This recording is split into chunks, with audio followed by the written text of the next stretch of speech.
आटपाट नगर होतं. तिथं एक राजा होता. त्याला एक सून होती. तिनं एके दिवशी घरातला पदार्थ स्वतः खाल्ला आणि उंदरावर आड घातला. आपल्यावरचा प्रमाद टाळला. इकडे उंदरांनी विचार केला, आपल्यावर उगाच आड आला आहे, तेव्हा आपण तिचा सूड घ्यावा, असा सर्वांनी विचार केला. त्यांनी रात्री हिची चोळी पाहुण्याच्या अंथरुणात नेऊन टाकली. दुसरे दिवशी हिची फजिती झाली. सासूदिरांनी निंदा केली, घरातून तिला घालवून दिली. हिचा रोजचा नेम असे, रोज दिवे घासावे, तेलवात करावी, ते स्वतः लावावे, खडी साखरेने त्यांच्या ज्योती साराव्या. दिव्यांच्या औसेच्या दिवशी त्यांना चांगला नैवेद्य दाखवावा. त्याप्रमाणे ही घरातून निघाल्यावर ते बंद पडलं. पुढं या औसेच्या दिवशी राजा शिकारीहून येत होता. एका झाडाखाली मुक्कामास उतरला. तिथं त्याच्या दृष्टीस एक चमत्कार पडला. आपले सर्व गावातले दिवे अदृश्य रूप धारण करून झाडावर येऊन बसले आहेत. एकमेकांपाशी गोष्टी करत आहेत. कोणाचे घरी जेवावयास काय केलं होतं, कशी कशी पूजा मिळाली वगैरे चौकशी चालली आहे.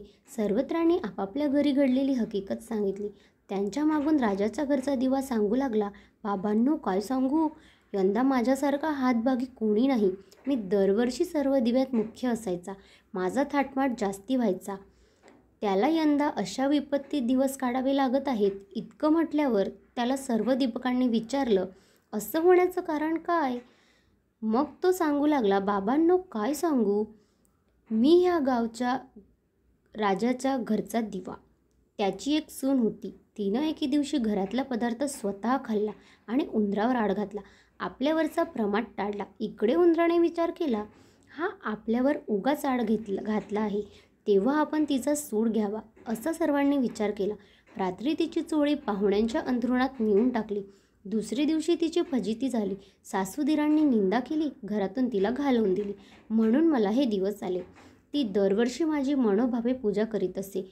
जिथं असेल तिथं खुशाल असो, असं म्हणून तिला आशीर्वाद दिला. घडलेला प्रकार राजानं श्रवण केला. आपल्या सुनेचा अपराध नाही अशी त्याची खात्री झाली. घरी आला. कोणी प्रत्यक्ष पाहिली आहे काय म्हणून चौकशी केली. तिला मेणा पाठवून घरी आणली. झाल्या गोष्टीची क्षमा मागितली. साऱ्या घरात मुखत्यारी दिली. ती सुखानं रामराज्य करू लागली. तर जसा तिला दीपक पावला आणि तिच्यावरचा आळ टळला, तसा तुमचा आमचा टळो.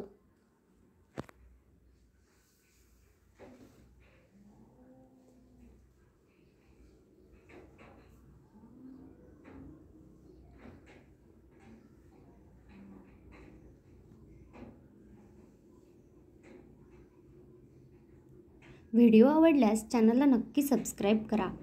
धन्यवाद.